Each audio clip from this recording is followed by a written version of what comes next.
patrimoniais e as suas principais teses. Tudo que você precisa saber sobre a espécie de crimes que mais cai no exame de ordem. Os crimes patrimoniais são, sem dúvida nenhuma, o tema da parte especial que mais é usado pelo examinador da OAB. Tanto na primeira quanto na segunda fase do exame de ordem, os crimes patrimoniais são líderes de cobrança de forma absoluta. E, portanto, a gente vai trabalhar aqui rapidamente todos os temas mais importantes que são abordados vinculados aos crimes patrimoniais para que você possa resolver de forma definitiva e muito tranquila as questões da prova da OAB, tanto da primeira quanto da segunda fase. Primeiro, antes de começar, curta aqui o canal do YouTube do Estratégia OAB e siga as nossas redes sociais. Ativa aí aquele sininho para que você fique sabendo de outros vídeos como esse. Muito bem, pessoal, vamos trabalhar com um dos temas que é campeoníssimo de cobrança na nossa prova da OAB. Na verdade, dá para dizer que dentre os crimes de uma forma geral, os crimes patrimoniais são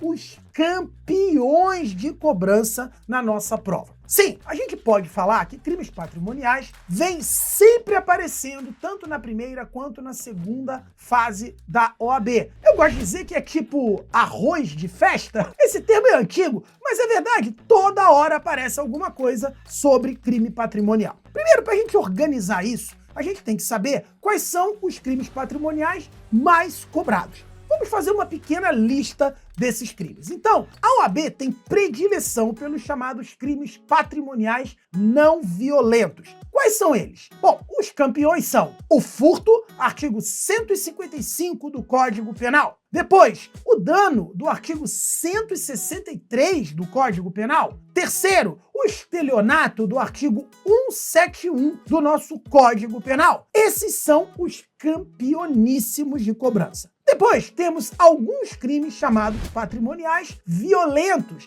E aí, embora caiam menos do que os anteriores, a gente pode falar de 3 crimes que costumam aparecer na nossa prova. O famoso roubo, do artigo 157 do Código Penal, a extorsão, do 158, e a famosa e badalada extorsão mediante sequestro, do artigo 159 do nosso Código Penal. Muito bem, agora que a gente abriu a lista, o que a gente pode falar sobre esses crimes? Atenção, porque isto é muito importante. A prova da OAB costuma trabalhar com os crimes patrimoniais de forma a buscar que você aplique institutos da parte geral nesses crimes trabalhados como exemplo. Então, a gente começa com artigo 15 do Código Penal, desistência voluntária e arrependimento eficaz. O que a gente pode falar sobre esse artigo tão importante? A desistência voluntária e o arrependimento eficaz são institutos que, embora não apareça isso escrito no artigo 15, geram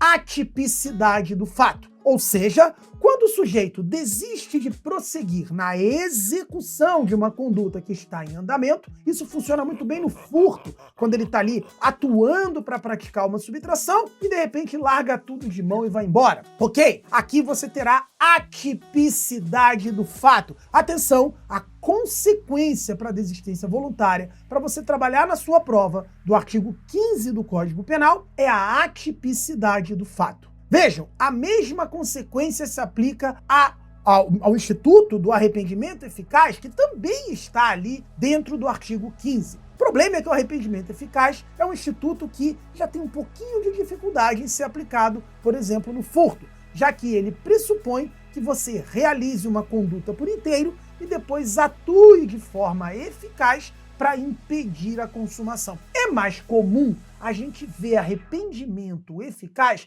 naqueles exemplos do homicídio. Sabe aquele exemplo que você coloca veneno na bebida e o sujeito toma o veneno e você o leva para o hospital? Ou então coloca o antídoto para ele beber e se salvar? Isso é um arrependimento que foi eficaz. O mais importante é que tanto o arrependimento eficaz quanto desistência voluntária, os institutos do artigo 15 têm como consequência a atipicidade do fato. Outro Outro instituto que tem a cara, e aí muito a cara dos crimes patrimoniais, é o famoso arrependimento posterior. Arrependimento posterior do artigo 16 do nosso Código Penal. Esse é um instituto que, se cair na sua prova, você pode comemorar. Comemore, porque você vai acertar a questão. Lembre-se, arrependimento posterior significa se arrepender após, e por isso posterior, fica a dica, atenção, após a consumação. Ou seja, o crime está pronto, a consumação aconteceu, e após esta consumação existe a reparação, a devolução do prejuízo. O agente devolve o prejuízo para a vítima. Então é um arrependimento que acontece posteriormente à consumação, e aí lembrando dos requisitos do arrependimento posterior. Então, requisitos. 1, que o crime não tenha violência ou grave ameaça à pessoa. 2, que essa reparação do dano, do prejuízo, seja feita até o recebimento da denúncia. E aqui, atenção para a pegadinha! Pegadinha da nossa prova. Quando se fala posterior, arrependimento posterior à consumação, e o prazo é que você repare o prejuízo até o recebimento da denúncia, cuidado, porque a palavra denúncia é estrito sensu, ou seja, peça inicial do processo penal, aquela que é oferecida pelo Ministério Público e recebida pelo juiz. Então a tua reparação tem que ser até o recebimento da denúncia, ou seja, até o processo começar. Não se engane, não caia na pegadinha de dizer que denúncia é denúncia em delegacia, não é isso. Na delegacia não se faz denúncia, se faz notícia-crime. Ok? Certo. Próximo instituto campeão de cobrança e muito vinculado aos crimes patrimoniais, o famoso crime impossível, do artigo 17 do Código Penal. Crime impossível do artigo 17 acontece quando você não tem a possibilidade de consumação. Leia-se, é impossível consumar o crime, em razão de você usar um meio que seja absolutamente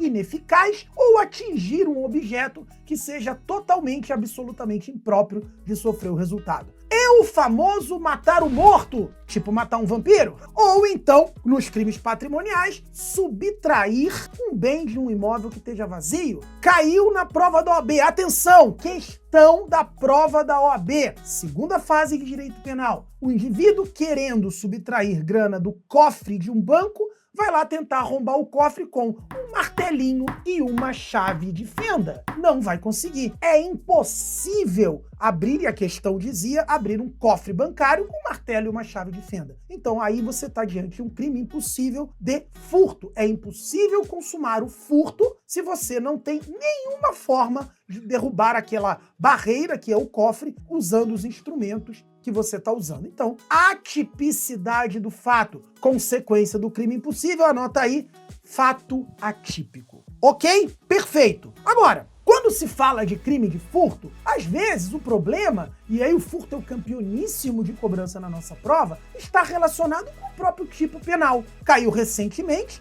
na segunda fase do exame de ordem, aquele exemplo em que o cara joga fora o alimento lá, um supermercado, bota no lixo e o indivíduo vai lá no lixo e pega o bem, o alimento para ele. E aí a questão perguntava, isso é furto? Resposta, não. Esse fato é atípico. Por quê? Porque o furto pressupõe, dentro do artigo 155, que haja subtração de coisa móvel alheia para si ou para outrem. Veja, se o bem foi abandonado, se foi largado, deixado na rua, no lixo, ele deixa de ser uma coisa alheia. É um bem abandonado, que no direito clássico se chamava res derelicta, coisa deixada, largada. E, portanto, o fato de você subtrair aquela coisa que não é mais alheia é um fato atípico. Então, atenção, às vezes o problema vem na própria estrutura do furto. E, por fim, uma das teses mais badaladas nos crimes patrimoniais não violentos, que são os campeoníssimos mesmo de cobrança, não podemos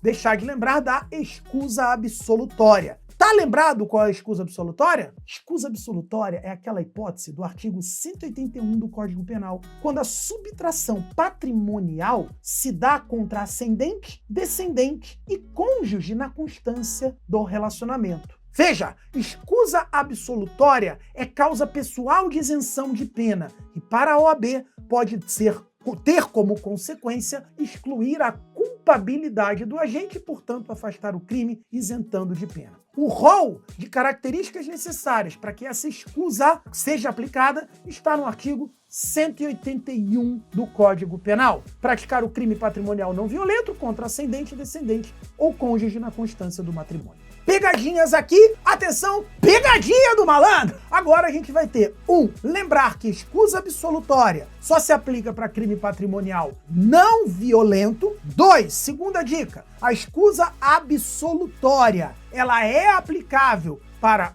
o furto, o crime patrimonial, via de regra o furto é o mais comum, praticado contra o cônjuge um contra o outro, e isso se estende à união estável, então aplica-se também para hipótese de união estável, esse benefício de não punir quando o furto é praticado ou o crime patrimonial não violento praticado entre um e outro cônjuge. E por fim, a última pegadinha, atenção! O artigo 183 impõe os requisitos para que se possa ou não aplicar a escusa absolutória. Dentro do artigo 183 está a maior das pegadinhas. Não se aplica a escusa absolutória quando a vítima tem 60 anos ou mais. Portanto, se você vai subtrair o bem do seu pai, da sua mãe, e ele na questão da sua prova é uma pessoa com mais 60 ou mais anos de idade, não há aplicação da escusa absolutória e o agente vai responder normalmente pelo crime. Não se esqueça, escusa absolutória é uma causa pessoal de isenção de pena e, assim como também no artigo 183 está expresso, não se aplica a coautores e partícipes.